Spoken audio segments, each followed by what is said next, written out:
Acids को देखते हैं। यहां से कंफर्म एक क्वेश्चन है आपके एग्जाम में, कंफर्म है एक क्वेश्चन, कंफर्म है, ठीक है। चैट प्राइवेट ही है, कोई टेंशन मत लो, सबकी चैट प्राइवेट ही है, कोई भी पब्लिक चैट नहीं है, ठीक है। ऑर्गेनिक एसिड्स में से एक क्वेश्चन कंफर्म है, तो आपको देखो क्या याद रखना है, यहां पर देखेंगे, चल क्यों नहीं रहा है, ये रहा। सिट्रिक एसिड जो बनता है वो बनता है एस्परजिलस नाइगर बनाता है, और ये एक तरह की फंगस है। एस्परजिलस नाइगर क्या है? एस्परजिलस नाइगर एक तरह का क्या है? फंगस है, फंगस, ठीक है। फिर दूसरा ऑप्शन है एसिटिक एसिड, और एसिटिक एसिड जो है वो बनाता है एसिटोबैक्टर एसिटाई, और ये भी एक तरह का बैक्टीरिया है। क्या है? बैक्टीरिया है। फिर तीसरा है ब्यूटारिक एसिड, ये बनाता है क्लोस्ट्रिडियम ब्यूटाइकम। रख दो ऐसे ही, कोई दिक्कत नहीं है, इधर दे दो।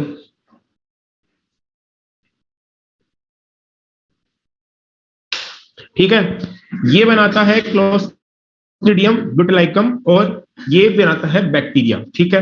फिर चौथा है लैक्टिक एसिड, तो आपको पता है लैक्टोबैसिलस स्पीशीज बनाती है, और ये है बैक्टीरिया है। तो आपको कंफ्यूजन जहां पे होगा वो होगा सिट्रिक एसिड वाले में। तो ये याद रखना बेटा आप लोग कि सिट्रिक एसिड जो बनाता है वो एक फंगस बनाता है, बाकी की सारी ही बैक्टीरिया बनाती है, ठीक है।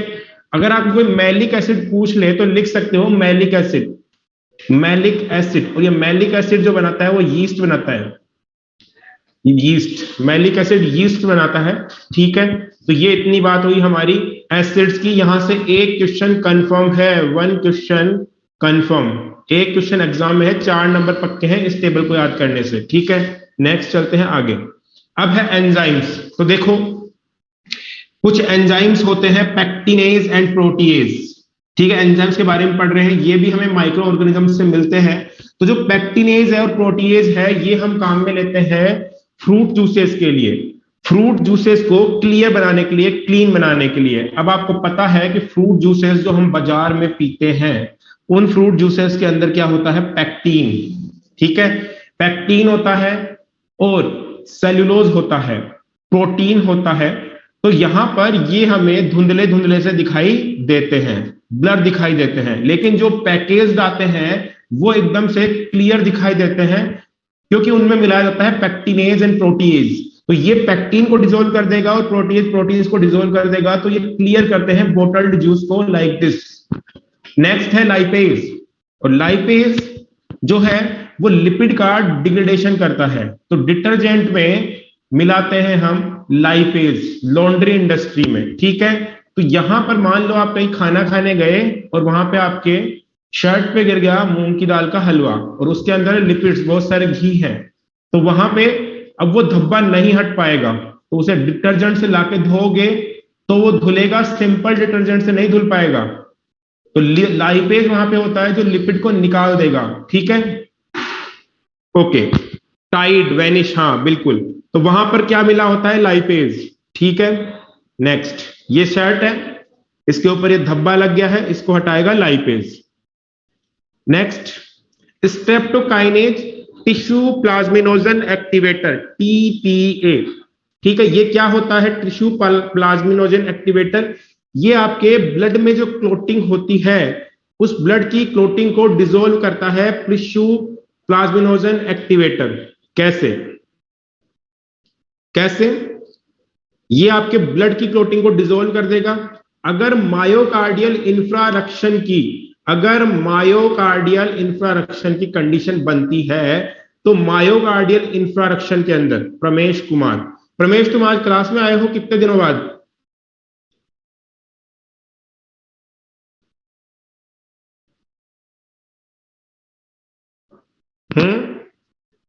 रमेश, बहुत दिन बाद, हाँ ठीक है। कहां गायब थे?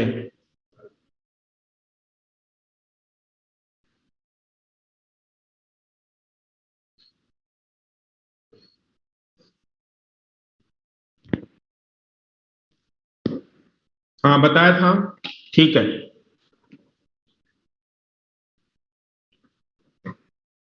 ठीक है, ऑब्टेन्ड बाय स्ट्रेप्टोकाइनेज, इसको हम स्ट्रेप्टोकाइनेज से लेते हैं। कंफर्म क्वेश्चन है यहां पर, इन 3-4 स्लाइड से कंफर्म क्वेश्चन आएगा इस साल भी, ठीक है। स्ट्रेप्टोकोकस से स्ट्रेप्टोकाइनेज मिलता है, अगर मायोकार्डियल इंफ्राक्शन की कंडीशन आती है, क्या होता है मायोकार्डियल इंफ्राक्शन? मायोकार्डियल इंफ्राक्शन क्या होता है? हार्ट अटैक से पहले की कंडीशन। मायो मीन्स मसल्स और कार्डियल मीन्स कार्डियक मसल्स, और इंफ्राक्शन मीन्स उन मसल्स के अंदर कोई भी टेंशन आना, ठीक है, जिसकी वजह से उनकी डेथ होना। तो ये हार्ट अटैक से जस्ट पहले की कंडीशन है मायोकार्डियल इंफ्राक्शन, याद रखना। जैसे ही आपको आता है मायोकार्डियल इंफ्राक्शन, वैसे ही डॉक्टर आपको सिरिंज में भर के और लगाता है स्ट्रेप्टोकाइनेज के इंजेक्शन, ठीक है। ठीक है, नेक्स्ट बायो एक्टिव मॉलिक्यूल्स के बारे में पढ़ेंगे। These molecules have biological activity like cyclosporin A, ये हमें मिलती है टाइकोडर्मा पॉलिस्पर्मम से, फंगस से, ठीक है, और ये करती है आपके इम्यून सिस्टम को।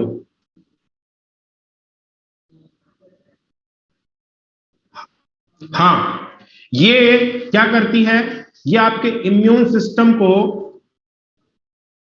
सिस्टम को डीएक्टिवेट तो नहीं कह सकते, लेकिन उसको थोड़ा सा शांत करती है, ठीक है, और ये इम्यूनो सप्रेसिव एजेंट है। अगर किसी ने ऑर्गन ट्रांसप्लांट करवाया है तो उसको ये देना पड़ता है, क्योंकि ऑर्गन ट्रांसप्लांट के अंदर आपका अगर इम्यून सिस्टम बहुत ज्यादा एक्टिव होगा तो उस ऑर्गन को भी मार देगा एज ए फॉरेन पार्टिकल मान के, ठीक है। फिर है यहाँ पे स्टेटिन्स। स्टेटिन्स जो होते हैं वो होते हैं कुछ बायोएक्टिव मॉलिक्यूल्स, और ये कोलेस्ट्रॉल की कंसंट्रेशन को ब्लड में कम करवाते हैं। और ये हमें किससे मिलता है? मोनोकोकस परप्यूरियस से, और ये इंपॉर्टेंट है बहुत ज्यादा। मोनोकोकस परप्यूरियस बहुत इंपॉर्टेंट है, यहां से क्वेश्चन आ सकता है। अब ये करते क्या है कि ये कोलेस्ट्रॉल बनाने वाले एंजाइम के साथ में कॉम्पिटेटिव इनहिबिशन करते हैं। मतलब ये मान लो कोई एंजाइम है जो कोलेस्ट्रॉल बनाता है, यहां पर किसको आना चाहिए था? इस एक्टिव साइट पर यहां पर आना चाहिए था कोलेस्ट्रॉल के रॉ मटेरियल को, ठीक है, कोलेस्ट्रॉल के रॉ मटेरियल को। लेकिन आ कौन जाता है यहां पर आ जाता है ये स्टेटिन आ जाता है। तो यहां पर ये भी कोलेस्ट्रॉल को नहीं बनने देगा। तो ये बात आप ध्यान रखना कि ये कॉम्पिटिटिव इनहिबिशन करते हैं, ठीक है। It act by competitively inhibiting the enzyme responsible for synthesis of cholesterol. आ गई क्या बात समझ में? Okay, then biological control of pests and diseases. Pest हमने पहले देखा था कि हमने बैसिलस थुरिंजियंसिस से जीन्स लेकर के और बायोलॉजिकल कंट्रोल के लिए जेनेटिक मॉडिफाइड प्लांट बनाए थे। लेकिन अब हम कोई जेनेटिक मॉडिफाइड प्लांट नहीं बना रहे, हम डायरेक्ट ही बायो कंट्रोल कर रहे हैं पेस्ट का। तो देखेंगे कैसे। लेडी बर्ड एक इंसेक्ट है, ये देख सकते हैं आप लेडी बर्ड। ये हमें गार्डन में देखने को मिल जाता है आराम से। यहां पर ये छोटे छोटे जो कीड़े हैं ये है एफिड्स, और ये कीड़े जो हैं ये प्लांट के लिए बहुत ज्यादा हार्मफुल है। ये प्लांट के पूरे सैप को पी जाते हैं। क्या? पूरे के पूरे सैप को पी जाते हैं, प्लांट से रस को चूसते रहते हैं, तो प्लांट को बहुत ज्यादा तकलीफ होती है। तो हमारा लेडी बर्ड इनको खाता रहता है और खा खा के मार देता है। तो लेडी बर्ड हमारे लिए अच्छा है, तो हम लेडी बर्ड से भी बायो कंट्रोल कर सकते हैं। हाँ, लेडी बर्ड इस पर फीड करते हैं, ठीक है। Beetle with red and black markings and useful to get rid of aphids, ठीक है। नेक्स्ट है ड्रैगन फ्लाइज इंसेक्ट, और ये ड्रैगन फ्लाइज को आपने बचपन में खूब तंग किया है इनकी पूंछ के ऊपर धागे बांध करके, ठीक है। वही लेडी बर्ड से ये जिनके पूंछ पे धागे बांध के उड़ाते थे, ये वाले हेलीकॉप्टर बोलते थे जिन्हें बचपन में, ठीक है। हाँ, लेडी बर्ड, ये सॉरी ड्रैगन फ्लाइज, इनकी पूंछ पर धागे बांध के उड़ाते थे, और ये हमारे मॉस्किटो के लार्वा को खाते हैं, इस पर फीड करते हैं। तो ये ड्रैगन फ्लाइज भी हमारे क्या है? बायो कंट्रोल है, ठीक है। अब यहां पर आप देख सकते हो ये दोनों ही माइक्रो ऑर्गेनिज्म है क्या? लेडी बर्ड और ड्रैगन फ्लाइज। क्या ड्रैगन फ्लाइज और लेडी बर्ड माइक्रो ऑर्गेनिज्म है?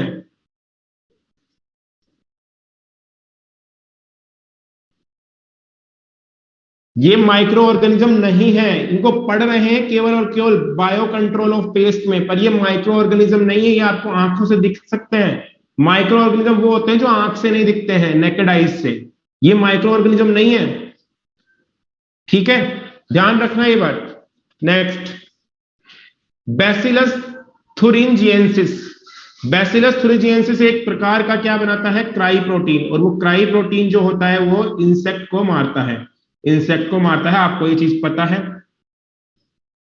हाँ, एफिड बिल्कुल देखे जाते हैं, एफिड तो बिल्कुल ऐसे ही दिखते हैं, ये जो दिख रहे हैं ये एफिड ही है, ये नॉर्मल फोटो है, एफिड बिल्कुल ऐसा ही दिखता है, बड़े बड़े होते हैं एफिड, तो इतने बड़े बड़े दिखते हैं ये एफिड्स, व्हाइट भी होते हैं, यहाँ व्हाइट भी होते हैं, ग्रीन भी होते हैं, पिंक भी होते हैं, ब्लू भी होते हैं,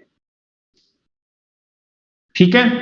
हाँ, नेक्स्ट है बैसिलस थुरिंजिएंसिस, और ये क्या करता है, क्रिस्टल प्रोटीन बनाता है और इंसेक्ट को मारता है, ठीक है। और ये हमारे कई प्रकार के बटरफ्लाई, कैटरपिलर्स वगैरह को मार सकता है। आपको पता है ये किन किन पे काम करता है, आपको बताया था मैंने ग्रुप्स, लेपिडोप्टेरांस, कोलियोप्टेरांस, ठीक है,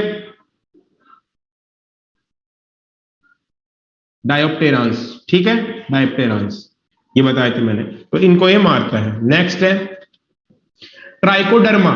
ट्राइकोडर्मा एक तरह की फंगस है, ये प्लांट के रूट्स के आसपास रहती है, और ये कुछ इस तरह के केमिकल सीक्रेट करती है जिससे कि दूसरे पैथोजेंस प्लांट को हार्म नहीं कर सकते हैं।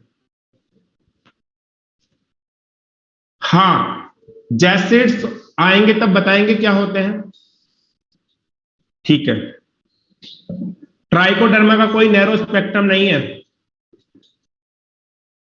नैरो स्पेक्ट्रम आगे आएगा बैकुलोवायरसेस का, ठीक है, ट्राइकोडर्मा का नहीं है। तो यहां पर आप देख सकते हो ट्राइकोडर्मा, ट्राइकोडर्मा जो होती है वो एक तरह की फंगस है, ड्यूटेरोमाइसिटीज की, बिल्कुल सही बात है, ड्यूटेरोमाइसिटीज की फंगस है, और ये ट्राइकोडर्मा हमारे अंदर तो रिंगवार्म्स करती है, पोज रिंगवार्म्स, दाद खाज खुजली, लेकिन ये प्लांट्स के अंदर दूसरे माइक्रो ऑर्गेनिजम्स को ग्रो नहीं करने देती, और ये प्लांट्स की एक तरीके से सुरक्षा करती है, प्लांट्स को एक तरीके से ये अच्छा एनवायरनमेंट प्रोवाइड कराती है। तो ये फ्री लिविंग है, present in root ecosystem, use in treatment of plant diseases, effective against several plant pathogens.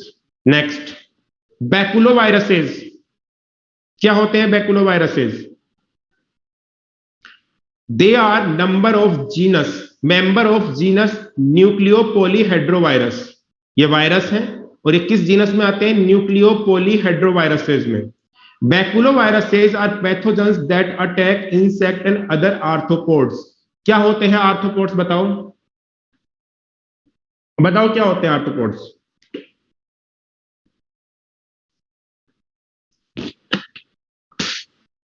Joint lag, और 6 से लेके 10 तक लैग हो सकते हैं इनके, ठीक है, इंसेक्ट होते हैं। तो ये केवल और केवल ऑर्थोपोड्स पे ही काम करते हैं, समझ में आ गई बात? केवल और केवल ऑर्थोपोड्स पे ही काम करते हैं, ये ऑर्थोपोड्स को मारते हैं, बाकी को नहीं मारते। सो स्पेसीज स्पेसिफिक होते हैं, स्पीशीज स्पेसिफिक होते हैं, वेरी इंपॉर्टेंट, ठीक है। दे हैव नैरो स्पेक्ट्रम, कि ये केवल और केवल ऑर्थोपोड्स को ही मारेंगे, तो इनका स्पेक्ट्रम बहुत नैरो है, ठीक है। Next, they have been shown to have no negative impact on plants, mammals, birds, fish और even on non targeted insects.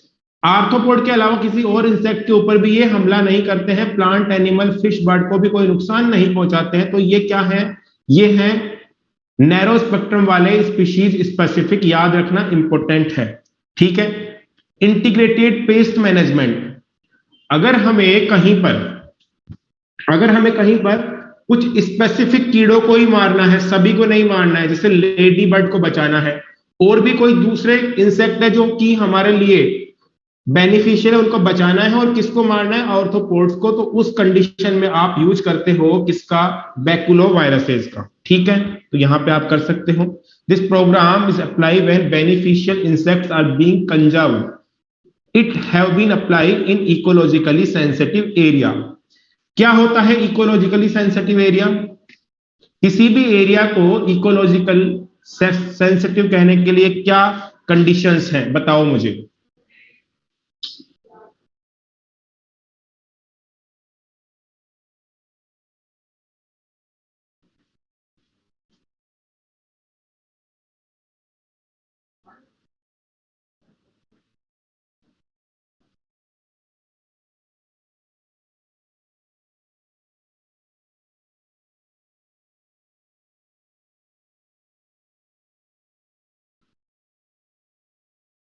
बताओ।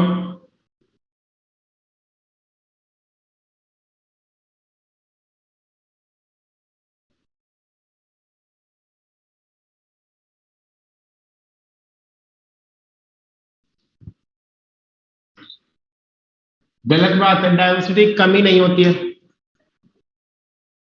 नहीं, इकोलॉजिकल सेंसिटिव एरिया जैसे कि अपन बात करें कि वहां पर बहुत अधिक डाइवर्सिटी है, पर उसको उसको एंडेंजर्ड होने का खतरा है। डाइवर्सिटी तो काफी है लेकिन एंडेंजर्ड होने का खतरा है, तो वो इको सेंसिटिव जोन होता है। जैसे कि हॉट स्पॉट, हॉट स्पॉट। अब हॉट स्पॉट जो होता है, किसी भी एरिया को हॉट स्पॉट कहने के लिए क्या क्या कंडीशंस होनी चाहिए, बताओ। किसी भी एरिया को हॉट स्पॉट कहने के लिए क्या क्या कंडीशंस होनी चाहिए?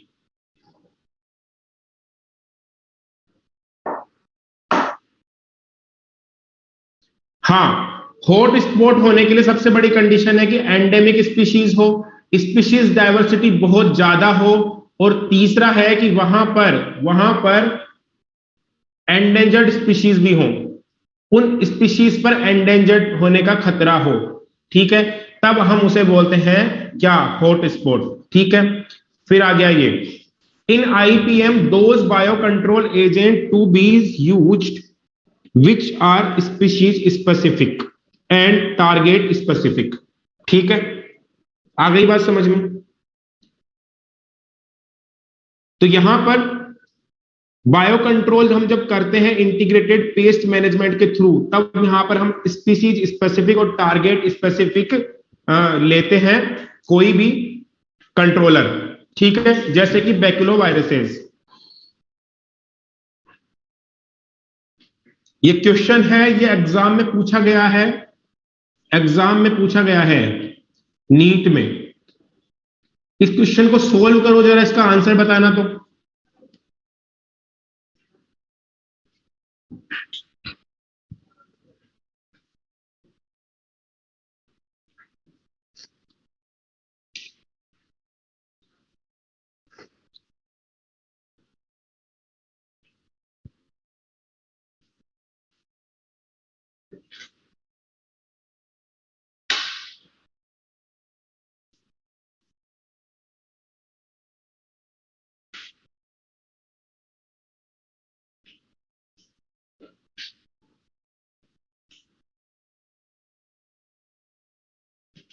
मैंने पहले ही बता दिया था, पहले ही बता दिया था कि सोच समझ के आंसर करना। ठीक है, मैंने बोला था कि कौन सा होस्ट स्पेसिफिक है उसका ध्यान रखना है, कौन सा जो है वो माइक्रो ऑर्गेनिज्म उसका ध्यान रखना है। इसका आंसर है 3। ठीक है, BT cotton to increase cotton yield. तो बीटी कॉटन में हमने किसी माइक्रो ऑर्गेनिज्म का यूज नहीं किया है इस कंडीशन में। बीटी कॉटन में तो खुद में ही जीन है, ये तो जीएमओ है, इसमें तो जीन है, इसमें कहां इंसेक्ट का यूज हुआ है।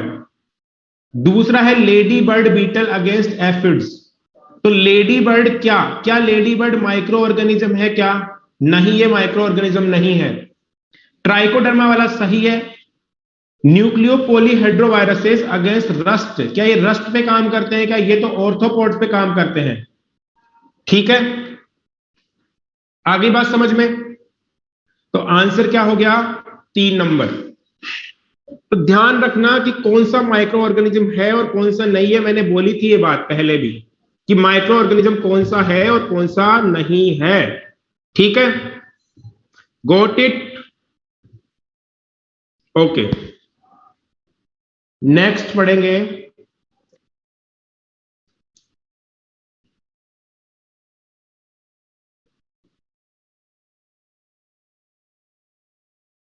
ठीक है, सेवरल कर दो। ठीक है, नेक्स्ट, बायोफर्टिलाइजर्स।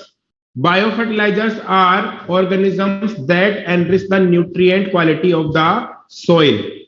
अब देखो, अगर हमें नाइट्रोजन की बात करें तो एनवायरमेंट में 78% नाइट्रोजन है, लेकिन वो प्लांट स्पीशीज को अवेलेबल नहीं है, क्योंकि वो कैसी है, वो कैसी है, वो है N2, नाइट्रोजन गैस, और इन दोनों के बीच में ट्रिपल बॉन्ड है। ये बॉन्ड बहुत ही स्ट्रॉन्ग है, ये तोड़ने से नहीं टूटता है अंबुजा सीमेंट की तरह। ठीक है, तो ये स्ट्रॉन्ग बॉन्ड है। ठीक है, तो इसको तोड़ा नहीं जा सकता है, इसको तोड़ा जा सकता है या तो किसी एंजाइम से या हाई एनर्जी से। ठीक है, तो ये जो एंजाइम है वो या तो होता है फैक्ट्रीज में, फैक्ट्रीज में भी हम यूरिया बनाते हैं हाई एनर्जी दे करके, और या होता है ये प्रोकैरियोट्स के पास में, कुछ प्रोकैरियोट्स के पास में। तो जिन ऑर्गेनिज्म के पास ऐसा होता है उनको हम बायो फर्टिलाइजर बोलते हैं, क्योंकि वो नाइट्रोजन फिक्स करके हमारी सॉइल की फर्टिलिटी को इंक्रीज करते हैं। इनमें पहला एग्जांपल है राइजोबियम। राइजोबियम जो होता है वो कहां मिलता है, लेग्यूमिनस प्लांट की रूट में।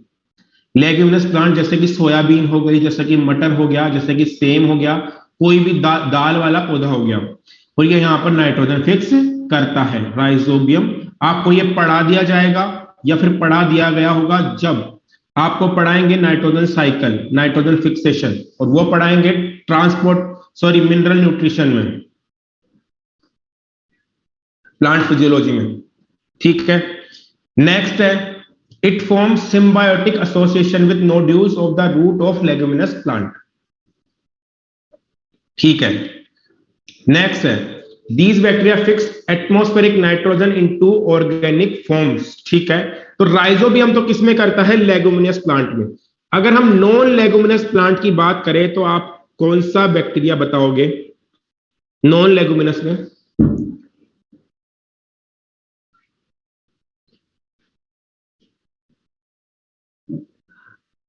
नॉन लेगुमिनस के लिए तो आप बोलोगे फ्रैंकिया। एजोबैक्टर तो फ्री फॉर्म में करता है, वो तो कहीं भी कर देता है। ठीक है, ठीक है, ये लो, एजोस्पाइरुलम एंड एजोबैक्टर, ये फ्री लिविंग बैक्टीरिया है। तो सबसे पहले अगर अपन बात करें राइजोबियम की, तो कहां पे मिलेगा राइजोबियम, लेगुमिनस प्लांट के अंदर करेगा, नोड्यूल्स में। अगर अपन फ्रैंकिया की बात करें तो वो करेगा नॉन लेगुमिनस में। और अगर अपन फ्री लिविंग बैक्टीरिया की बात करें जो कहीं पे भी कर देते हैं, किसी भी प्लांट के अंदर, किसी भी सोइल के अंदर, ये फ्री लिविंग होते हैं, ये है एजोस्पाइरुलम एंड एजोटोबैक्टर। ठीक है, खत्म। It fix atmospheric nitrogen. Next, fungus as a bio fertiliser. Fungus भी बायो फर्टिलाइजर की तरह काम करती है। फंगस कुछ हायर प्लांट्स के साथ में सिम्बायोटिकली रहती है, रूट्स के साथ में। तो ये आप देख सकते हो, ये है माइकोराइजा। माइको मीन्स फंगस और राइजा मीन्स रूट। तो कुछ हायर प्लांट की रूट के साथ में फंगस रहती है, जैसे कि ये हमारा प्लांट है।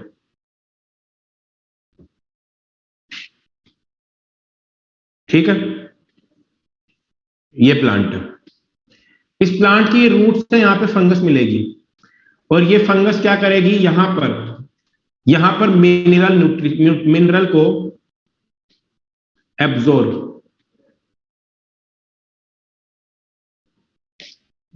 करेगी। ठीक है, मिनरल्स को एब्जॉर्ब करेगी। ठीक है, और यहां पर मिनरल्स को एब्जॉर्ब करके प्लांट को प्रोवाइड करवाएगी, वाटर को भी एब्जॉर्ब करेगी और इस प्लांट को प्रोवाइड करवाएगी, और प्लांट बदले में इस फंगस को क्या देगा, शेल्टर एंड फूड। तो शेल्टर एंड फूड प्रोवाइड करवाएगा कौन, प्लांट प्रोवाइड करवाएगा। तो ये एक सिम्बायोटिक रिलेशनशिप है। ठीक है, याद रखना। अब यहां पर देख सकते हो आप कि जो माइकोराइजा है वो सिम्बायोटिक रिलेशनशिप है, हायर प्लांट्स की रूट्स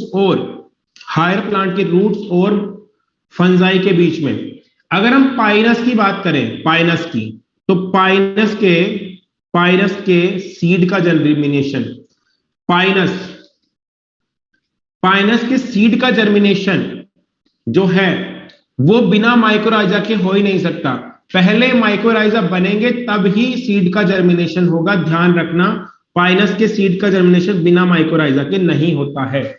ठीक है, next, many members of genus Glomus form mycorrhiza. Glomus एक जीनस है फंजाई का और यही माइक्रोराइजा बनाता है। ठीक है,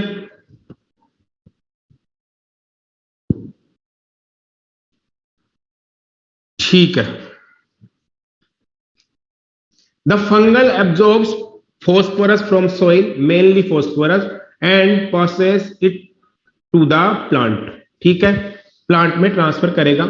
other benefits such as resistant to root borne pathogens. अगर वहां पे फंगस ग्रो कर रहा होता है तो वहां पर जो रूट के अंदर जो दूसरे बैक्टीरिया है उनको ये ग्रो नहीं करने देता। कुछ ऐसे सीक्रेशन करता है कि दूसरे बैक्टीरिया ग्रो नहीं होते, केवल और केवल क्या ग्रो होती है, फंगस। ठीक है, tolerance to salinity and drought. अब अगर ये फंगस पानी का भी एब्जॉर्प्शन करता है, वाटर का एब्जॉर्प्शन भी करता है, तो ये टॉलरेंस देगा किसके लिए, सैलिनिटी के लिए, क्योंकि हाई सैलिनिटी पे प्लांट्स नहीं एब्जॉर्ब करते हैं वाटर को। ठीक है, और ड्रॉट, पानी एब्जॉर्ब कर रहा है तो ड्रॉट मतलब सूखे से भी ये उससे रेजिस्टेंट देगा, जल्दी से वो नहीं मरेगा अगर बारिश नहीं होगी तो। ठीक है,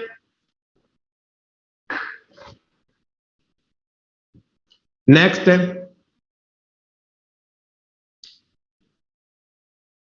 मैंने सभी बच्चों को बताया है, ऑफलाइन में भी ऑनलाइन में बता रहा हूं कि आपको पहले मॉड्यूल पढ़ना है।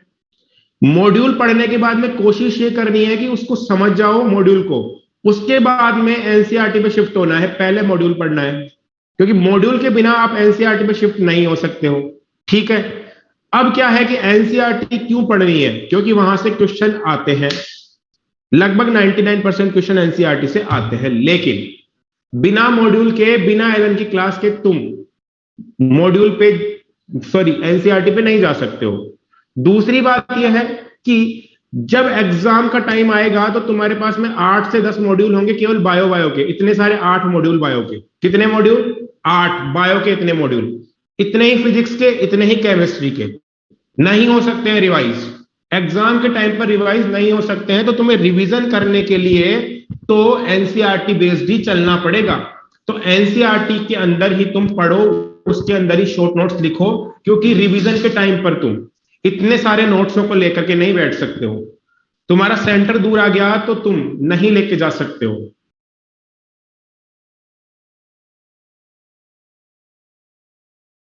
कौन कह रहा है कि 5 से 10 क्वेश्चन एनसीईआरटी के बाहर से आएंगे?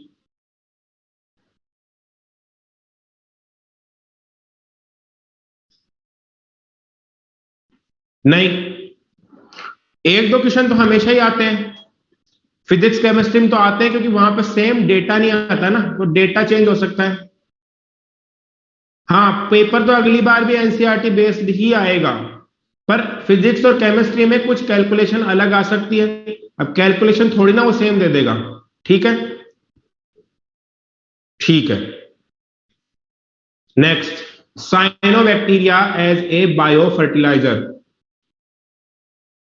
शॉर्ट नोट्स कैसे बनाएं, कुछ गाइड कर दीजिए। शॉर्ट नोट्स बनाने की जरूरत नहीं है, एनसीईआरटी को पढ़ते रहो, वही शॉर्ट नोट्स है। ठीक है, एनसीईआरटी शॉर्ट नोट्स से क्या शॉर्ट नोट्स बनाने हैं, 1 साल में पढ़ करके मेडिकल कॉलेज में पहुंचना है, क्या शॉर्ट नोट्स बनाने हैं। एनसीईआरटी को पढ़ते रहो मस्त आराम से। हमें 3 साल का कॉलेज नहीं है, 3 साल का या 5 साल का जो शॉर्ट नोट्स लगेंगे, 1 साल के अंदर खत्म करना है। नोट्स बनाने में मत टाइम डालो, एनसीईआरटी पढ़ो, मॉड्यूल पढ़ो, खत्म करो। एनसीईआरटी में लिख लो अगर कुछ एक्स्ट्रा इंफॉर्मेशन है तो। ठीक है, ठीक है। नेक्स्ट है cyanobacteria as a bio fertiliser. अब आपको पता है ब्लू ग्रीन एल्गी जिसे आप साइनोबैक्टीरिया बोलते हो, क्योंकि ये ब्लू और ग्रीन कलर के पिगमेंट्स होते हैं इसके अंदर, तो इसे आप ब्लू ग्रीन भी बोलते हो। साइनो का मतलब भी क्या होता है, साइनो का मतलब भी क्या होता है, ब्लू, और ब्लू और बैक्टीरिया का मतलब तो बैक्टीरिया होता ही है, यानी कि ये प्रोकैरियोट्स हैं ब्लू कलर के, ब्लू और ग्रीन कलर के। इनमें आते हैं एनाबीना, नोस्टोक, ओसिलोटेरिया। और ये ब्लू ग्रीन एल्गी ने सबसे पहले अर्थ पे काम किया था, बताओ कौन सा काम किया था इसने?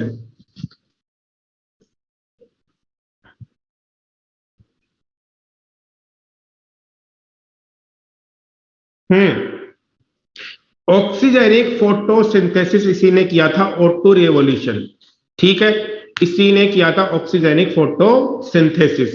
तो यहां पर इस ब्लू ग्रीन एल्गी के पास में देखो, ऐसे ये सेल्स है ब्लू ग्रीन एल्गी के, ठीक है, इस यहां पे कोई ना कोई सेल एक ऐसी होगी जो रिजिड होगी, जिसकी सेल वॉल बहुत मोटी होगी, इसके अंदर ऑक्सीजन नहीं जा सकता है, यहां पर फोटोसिंथेसिस भी नहीं होता है, तो ऑक्सीजन बनता भी नहीं है। इस सेल के अंदर होता है N2 फिक्सेशन, और इस N2 फिक्सेशन वाली सेल को कहते हो हीटेरोसिस्ट, ठीक है। तो ये हो गई आपकी हीटेरोसिस्ट। देखते हैं कैसे, ये देखो ये आप देख सकते हो, ये है क्या, एनाबीना, और इसकी सेल्स में आप देख सकते हो ये रही हीटेरोसिस्ट, ये रही, ये रही, ठीक है। ये हीटेरोसिस्ट की सेल वॉल बहुत मोटी होती है, इसके अंदर फोटोसिंथेसिस नहीं होता है, तो O2 का एवोल्यूशन नहीं होता है। सेल वॉल के मोटी होने के कारण बाहर से भी O2 नहीं आती है, तो ये अनऑक्सीजेनिक एनवायरनमेंट क्रिएट करती है, जिससे कि नाइट्रोजनेज काम कर सके। नाइट्रोजनेज को क्या चाहिए, नाइट्रोजनेज को चाहिए अनऑक्सीजेनिक एनवायरनमेंट, ठीक है, reductive environment, anaerobic environment, anaerobic conditions, ठीक है। तो यहां पर आप देख सकते हो ये डिफरेंट टाइप की सेल है, यही क्या कहलाती है, यही बेटा कहलाती है हीटेरोसिस्ट। ये आप देख सकते हो पैडी फील्ड, और पैडी फील्ड के अंदर आप देख सकते हो ब्लू ग्रीन एल्गी आराम से ग्रो कर रही है। पैडी फील्ड के अंदर ब्लू ग्रीन एल्गी को ग्रो करवाने से बहुत सारे बेनिफिट होते हैं, ये नाइट्रोजन फिक्सेशन करके देती है, और 40 से 50% तक इंक्रीमेंट हो सकता है, किसका, चावल का, चावल के प्रोडक्शन का 40 से 50% तक इंक्रीमेंट हो सकता है, अगर आप खेत में ब्लू ग्रीन एल्गी को इसके साथ उगाते हो तो, ठीक है। नेक्स्ट है, हाँ, एजोला के साथ में ये फ्री भी रह सकती है, फ्री भी रह सकती है, और एजोला के साथ में भी सिम्बायोटिकली रहती है।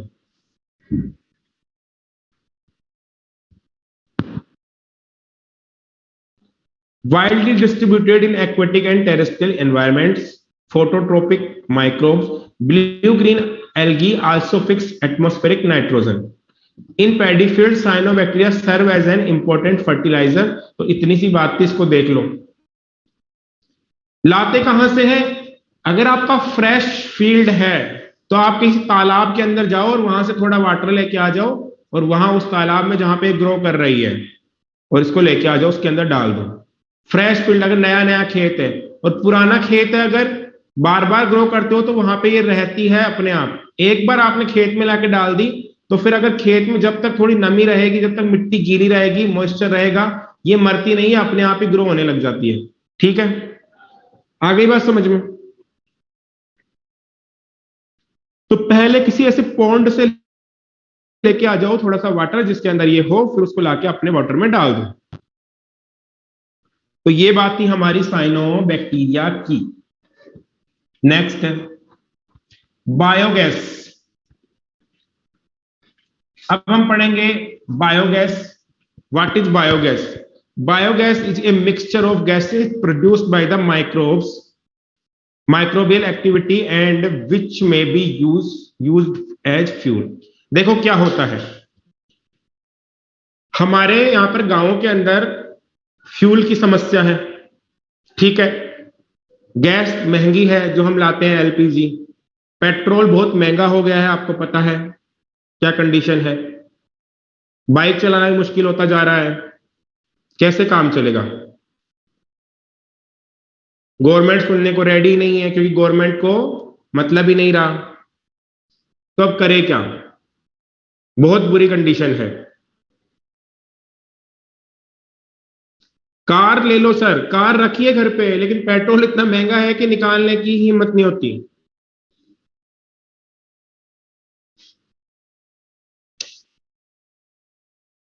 साइकिल ले लो, साइकिल जितना टाइम नहीं है। सीएनजी, इलेक्ट्रिक कार, कोयला भी खत्म हो गया, इलेक्ट्रिक कार का भी क्या करें?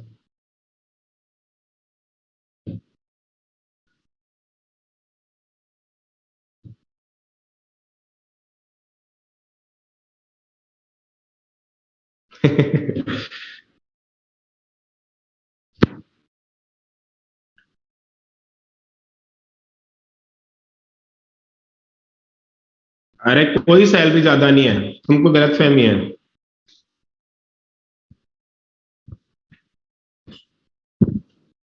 क्या करें हम? अब लगाते हैं गोबर गैस का प्लांट।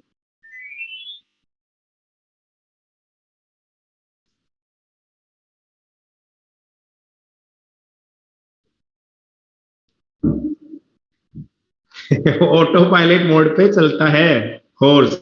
ओके, ओके, तो अब क्या करते हैं, अब हम आ गए हैं गरीबी के माहौल में, अब हमें लगानी पड़ेगी गोबर गैस का प्लांट। तो गोबर गैस से आप, गोबर गैस के प्लांट से आप जनरेट कर सकते हो फ्यूल। कैसे? क्या होगा कि, क्या होगा, हमारे पास में कुछ आर्की बैक्टीरिया हैं जो कि अनएरोबिक कंडीशन में सेलुलोज का डाइजेशन करके, अनएरोबिक कंडीशन में सेलुलोज का डाइजेशन करके और क्या प्रोड्यूस करते हैं? मीथेन। उसके अलावा क्या प्रोड्यूस करते हैं? CO2 और H2S। और इनका मिक्सचर ही फ्लेमेबल होता है। इनके मिक्सचर में आग लगाई जा सकती है, इनके मिक्सचर को जलाया जा सकता है, तो वो गोबर गैस है। ठीक है, तो गांवों में क्या करते हैं, बहुत सारे क्या होते हैं, कैटल्स होते हैं। कैटल्स होते हैं, कैटल्स क्या करते हैं, कैटल्स खाते हैं चारा, और वो चारा जाता है उनके रूमेन में। उस चारे के अंदर क्या होता है? सेल्यूलोज। ठीक है, सेल्यूलोज होता है, चारे के अंदर क्या होता है? सेल्यूलोज। अब अब वहां पर कुछ मिथेनोजेंस होते हैं उनके रूमेन में, मतलब कैटल्स के रूमेन के अंदर कुछ मिथेनोजेंस होते हैं। ठीक है, और वो मिथेनोजेंस वहां पर क्या करते हैं? बायोगैस का प्रोडक्शन करते हैं, मतलब वहां से भी मीथेन निकलती है, रूमेन में से भी, लेकिन थोड़े से अमाउंट में। ठीक है, लेकिन अब हमें उन मेथेनोजेंस को लेके आना है बायोगैस प्लांट में। तो हमने एक बड़ा सा गड्ढा खोदा, और उस गड्ढे के अंदर हमने क्या डाल दिए? बहुत सारे काऊ डंग, बहुत सारे कूड़ा करकट, सेलुलोज वाला, पत्तियां, घास फूस, वो सब उसके अंदर डालो, पानी डालते रहो, वो सड़ता रहेगा।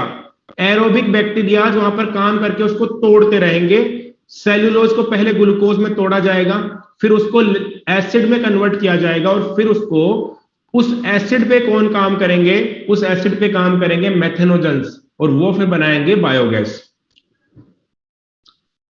तो आ गई क्या बात समझ में कि बायोगैस कैसे जनरेट होती है? मेथेनोजेंस करते हैं, तो देखते हैं कैसे। देखो, ये काऊ डंग पे माइक्रोब्स की एक्टिविटी से बनती है बायोगैस। कंपोजिशन क्या है, आपको कंपोजिशन याद रखना है, बिल्कुल। Methane 50 to 70%, CO2 30 to 40%, hydrogen, nitrogen और हाइड्रोजन डाइसल्फाइड। ठीक है, हाइड्रोजन सल्फाइड। तो यहां पर आप देख सकते हो, यहां पर देख सकते हो मीथेन CH4 प्लस CO2, और प्लस आपको क्या बोलना है? H2S, H2S, क्योंकि हाइड्रोजन एंड नाइट्रोजन तो वैसे भी एनवायरमेंट में है। ठीक है, तो बायोगैस की कंपोजिशन में क्या बताओगे? CH4, CO2 and H2S। सबसे ज्यादा CH4, then CO2 and then H2S। ये कंपोजिशन याद रखना बहुत इंपॉर्टेंट है, कंपोजिशन याद रखना बहुत इंपॉर्टेंट है। कौन सबसे ज्यादा है, कौन कितना है, ये भी याद रखना इंपॉर्टेंट है, पूछा जाएगा एग्जाम में, 100% क्वेश्चन आएगा। ठीक है, तो ये आपको याद होना चाहिए। ठीक है बेटा जी, आ गई क्या बात समझ में?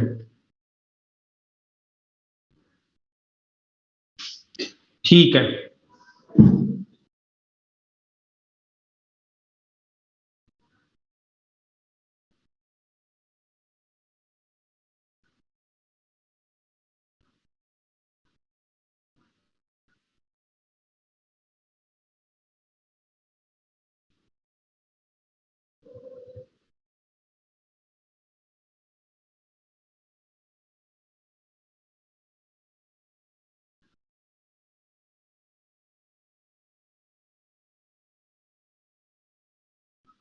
ठीक है।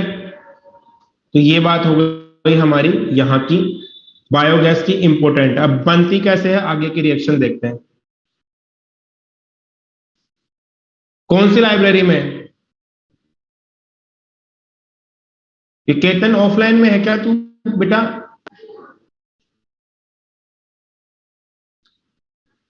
अरे एलन की लाइब्रेरी में है क्या केतन बेटा?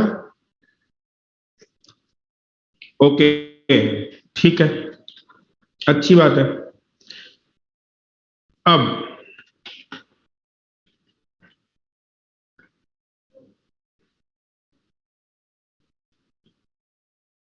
ठीक है, अब है, हाँ एलन में लाइब्रेरी है ना, बच्चे पढ़ते हैं ना यहाँ पे आकर के, सेल्फ स्टडी जोन है।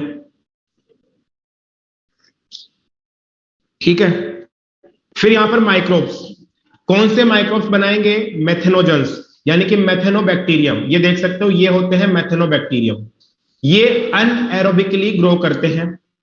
These bacteria are commonly found in anaerobic sludges during sewage treatment. ये आपको पढ़ाया जाएगा इकोलॉजी में।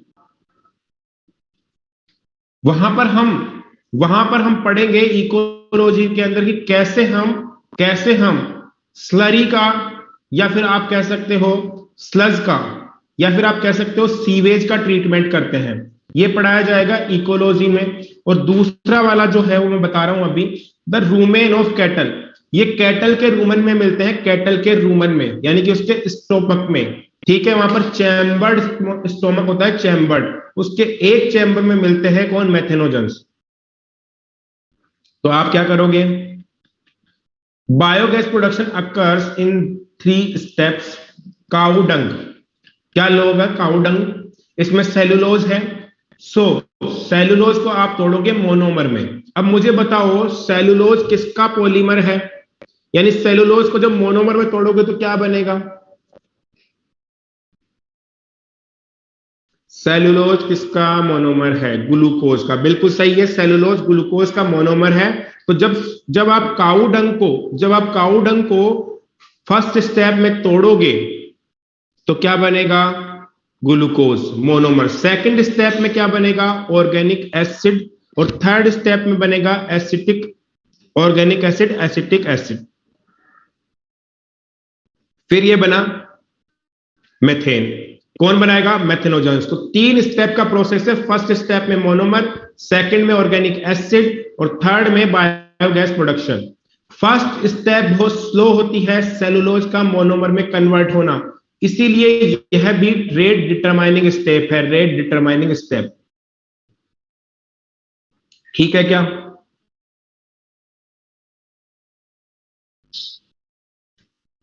ठीक है, नेक्स्ट आप देख सकते हो यहां पे, ये आपको प्लांट दिखाया गया है बायोगैस। देखो यहां से क्या करोगे, इस जगह से डंग और वाटर को मिक्स करते रहोगे। कोई भी किसान है वो यहां आएगा, काऊ डंग को यहां डालेगा और प्लस वाटर डालेगा। ये यहां पर कुछ डाइजेस्ट होगा, फिर ये नीचे चला जाएगा यहां पर, और ये डाइजेस्टर है। इस डाइजेस्टर के अंदर वो तीनों स्टेप परफॉर्म हो रही है, first step, second step and third step. अब यहां से मेथेनोजन अनएरोबिक कंडीशन में, यहां पर ऑक्सीजन की कमी है, ऑक्सीजन नहीं है, क्योंकि ये बहुत नीचे है, गड्ढे में है। ठीक है, तो यहां पर ऑक्सीजन नहीं है, तो यहां पर मैथेनोजन यहां पर क्या कर रहे हैं? CH4, CO2 और H2S का प्रोडक्शन कर रहे हैं। ठीक है, और यही गोबर गैस है। फिर आप इसको बाहर ले सकते हो पाइप के थ्रू, और इससे यहां पर आप कुछ भी फ्यूल के तौर पे यूज कर सकते हो। इसको आप गैस खाना पकाने में, कुकिंग में, या फिर और किसी फ्यूल में यूज कर सकते हो। ठीक है, बाकी का बचा हुआ स्लज, जो इसका मलबा बचेगा, इस मलबे को यहां पर लेके आओगे और यहां से बाहर निकाल के क्या कर लोगे, यहां से बाहर निकाल के क्या कर लोगे, अपने खेत में एज ए फर्टिलाइजर भी यूज कर सकते हो, एज ए फर्टिलाइजर खेत में। तो यहां से ले जाओ स्लज को निकाल करके खेत में। तो ये काफी अच्छा प्रोसेस है, आपको इससे खाद भी मिल रहा है, फर्टिलाइजर भी मिल रहा है, आपको इससे फ्यूल भी मिल रहा है, ईंधन भी मिल रहा है, गैस भी मिल रही है। ठीक है, तो यहां पर ये बायोगैस प्लांट है, आप देख सकते हो, ये रहा। इसके आगे हाँ, the technology of biogas production was developed in India mainly due to the efforts of IARI and KVIC, Indian agriculture research institute and Khadi and village industries commission. इन दोनों डिपार्टमेंट्स ने मिलकर के बायोगैस के प्लांट्स को डेवलप किया है किसानों के लिए। तो यहां पर आपको ये याद रखना है, क्वेश्चन बहुत इंपॉर्टेंट है, यहां से आ सकता है क्वेश्चन कभी भी, किस किसने हेल्प करी है, ठीक है, याद रखना है। नेक्स्ट, अब है सिंगल सेल प्रोटीन। तो देखो, अगर हम प्रोटीन्स की बात करें तो हमारी जो इतनी बड़ी जनरेशन है उसके पास में प्रोटीन की डेफिशिएंसी है। ठीक है, खाना खाना और एक बैलेंस डाइट खाने में फर्क होता है। ठीक है, अगर हम केवल रोटी खा रहे हैं तो उसमें प्रोटीन नहीं है, कार्बोहाइड्रेट है। अगर हम केवल दाल खा रहे हैं तो कार्बोहाइड्रेट नहीं है, केवल और केवल प्रोटीन ही है। तो हमें बैलेंस डाइट खानी है, हमें प्रोटीन की भी बहुत आवश्यकता है, लेकिन प्रोटीन वाली डाइट्स अभी महंगी हैं और हमारी कंट्री के बहुत सारे लोग अफोर्ड नहीं कर सकते महंगी डाइट। पहली बात तो यह है, हर कोई आदमी रोज दाल नहीं खा सकता है, हर कोई आदमी रोज मुर्गा नहीं खा सकता है, हर कोई आदमी रोज बकरा नहीं खा सकता है, नॉन वेज वाला भी। और वेज वाले लोग तो प्रोटीन डेफिशिएंसी में होते हैं ही हैं। जो केवल वेज खाते हैं, जैसे कि मैं, क्योंकि मैं अंडा भी नहीं खाता, तो हम लोग तो प्रोटीन डेफिशिएंसी में होते हैं ही हैं। तो हमें तो बहुत सारी दाल खानी चाहिए। ठीक है, तो यहां पर हम अपनी बात करें, फिर हम बात करें कि अगर चलो ठीक है, कोई इंसान है, वो इंसान मुर्गा खाता है और प्रोटीन लेता है, चिकन ब्रेस्ट खाता है और प्रोटीन लेता है, लेकिन जब वो चिकन ब्रेस्ट खाता है तो आप सोचो कितनी ज्यादा फूड को वेस्ट किया जा रहा है। मतलब कैसे कि एक चिकन को पालने के लिए हमें कम से कम 8 से 10 केजी उसको खिलाना पड़ता है अनाज, वीट। मतलब 8 से 10 केजी वीट चिकन को खिलाओगे तो फिर वो एक चिकन ग्रो होगा और उसको आप एक ही बार में खा जाओगे। मतलब आप कितना ज्यादा अनाज का दुरुपयोग कर रहे हो, जबकि इस अनाज से किसी और लोग का पेट भी भरा जा सकता है। तो जो लोग भी चिकन खाते हैं, गुस्सा मत होना कि मैं ऐसा कह रहा हूं, ऐसा एनसीईआरटी कह रही है इसलिए मुझे बोलना पड़ रहा है। ठीक है, ठीक है, तो चिकन खाना कोई बुरी बात नहीं है, लेकिन ऐसा एनसीईआरटी कह रही है कि एक चिकन को पालने के लिए 8 से 10 किलो गेहूं खिलाना पड़ता है। तो फिर हम बहुत ज्यादा फूड की बर्बादी कर रहे हैं, क्योंकि हमारी कंट्री में ऐसे लोग भी हैं जिनके पास में गेहूं भी नहीं है। तो ये मैं नहीं कह रहा हूं, एनसीईआरटी कह रही है। जो भी खाते हैं गुस्सा मत होना, प्लीज प्लीज प्लीज। ठीक है, ओके। तो यहां पर हम यही बात करने वाले हैं। इसका सॉल्यूशन क्या है? इसका सॉल्यूशन है सिंगल सेल प्रोटीन। कई सारी ऐसी एल्गीज हैं जो कि एक बहुत ही सस्ते न्यूट्रिशनल मीडियम पे ग्रो करती हैं और वहां पर वो काफी ज्यादा अमाउंट के अंदर बना सकती है प्रोटीन्स। तो देखो कैसे, more than 25% of human population is suffering from hunger and मल न्यूट्रिशन, मतलब कि प्रोटीन डेफिशिएंसी या फिर किसी भी न्यूट्रिशन की deficiency. Conventional agriculture production of cereals, pulses, vegetables, fruits, etc. may not be able to meet the demand of food at the rate at which human and animal population is increasing. कि जिस rate से human की population increase कर रही है, उस rate से हम फूड को इंक्रीमेंट नहीं कर सकते हैं, हम फूड को नहीं बढ़ा सकते हैं। हमारे पास इतने फील्ड नहीं है, इतने खेत नहीं है। ठीक है, तो यहां पर हमारे पास में क्या करें अब? तो हम क्या करेंगे, to shift from grain to meat diets, यानी ग्रेन खाते हो तो मीट खाने लग जाओ तो प्रोटीन मिल जाएगा। Also create more demand for cereals as it takes 3 to 10 kg of grain to produce 1 kg of meat. मतलब 1 किलो मीट बनाने के लिए 3 से 10 किलो अनाज खिलाना पड़ता है किसी भी ऑर्गेनिज्म को। ठीक है, तो यहां पर ये कोई गुड सॉल्यूशन नहीं है। One of the alternate source of proteins for animal and human nutrition is single cell protein, SCP, single cell protein. ठीक है, ये आप देख सकते हो सिंगल सेल प्रोटीन, जैसे कि स्पाइरुलिना। अब ये ग्रीन एल्गी है। Microbes are being grown on the industrial scale as source of good protein. Spirulina जो है वो है सिंगल सेल प्रोटीन। ठीक है, माइक्रोब्स कौन easily on material like waste water from potato processing plants. जो आलू के प्लांट्स हैं, जहां पे चिप्स बनती है, वहां पे आलू को धोते हो तो उस आलू के पानी के अंदर स्टार्च होता है, उस स्टार्च पे भी ग्रो करते हैं। ये सीवर प्लांट पे भी ग्रो कर सकते हैं। ठीक है, मोलसेस पे ग्रो कर सकते हैं, है ना। तो ये कहीं पे भी ग्रो कर सकते हैं। ठीक है, तो ये बात ध्यान रखना कि कहीं पे भी ग्रो कर सकते हैं और काफी ज्यादा प्रोटीनियस होते हैं। ठीक है, microbes serve as food rich in protein, mineral, fats, carbohydrate and vitamin. ठीक है, मोलसेस क्या है? मोलसेस है जैसे कि गन्ने की डिस्टिलरी है जहां पे चीनी बनती है, तो उससे जो कचरा निकलता है उसे कहते हो मोलसेस। ठीक है, आ गई बात? हाँ, उसी को।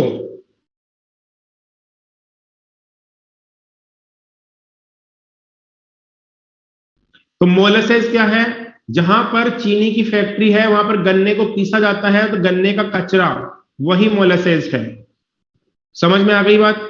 अब बात ध्यान में रखना किस चीज की, कि ये अच्छे सोर्स हैं प्रोटीन के। और आजकल तो बाजार के अंदर जो हमें वेह प्रोटीन मिलता है उसकी जगह पे स्पाइरुलिना की कैप्सूल भी मिलने लगे हैं। अरे देखे हैं किसी ने? तो देखना, स्पाइरुलिना के कैप्सूल, गोलियां मिलती हैं प्रोटीन की। तो आजकल क्या है कि वो वेह प्रोटीन की जगह बोलते हैं कि ग्रीन प्रोटीन लो। ग्रीन प्रोटीन क्या है? इसी से बनता है ग्रीन प्रोटीन, स्पाइरुलिना से, मटर से, सोयाबीन से। हाँ, स्पेस ट्रेवलर भी यूज करते हैं। हाँ, रामदेव बाबा का भी आता है स्पाइरुलिना।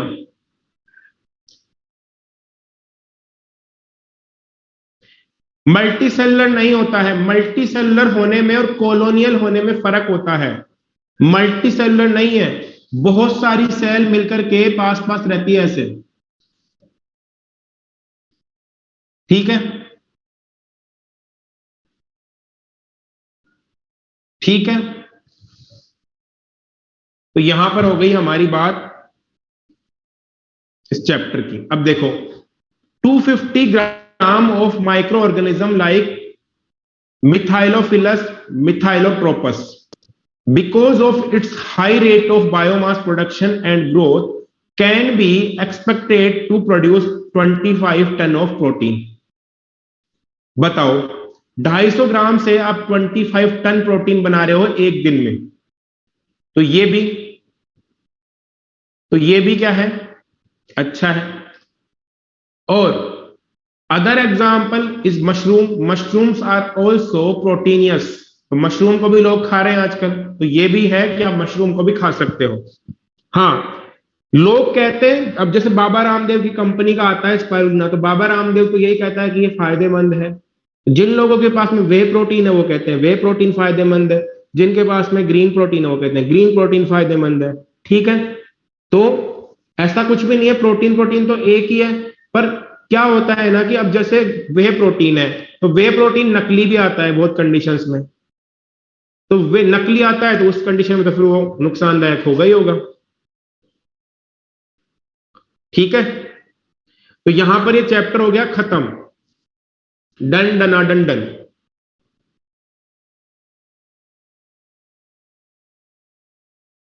ठीक है, अब नेक्स्ट चैप्टर स्टार्ट करते हैं। आपको कोई डाउट हो तो पूछ लो, मैं स्लाइड डालता हूं।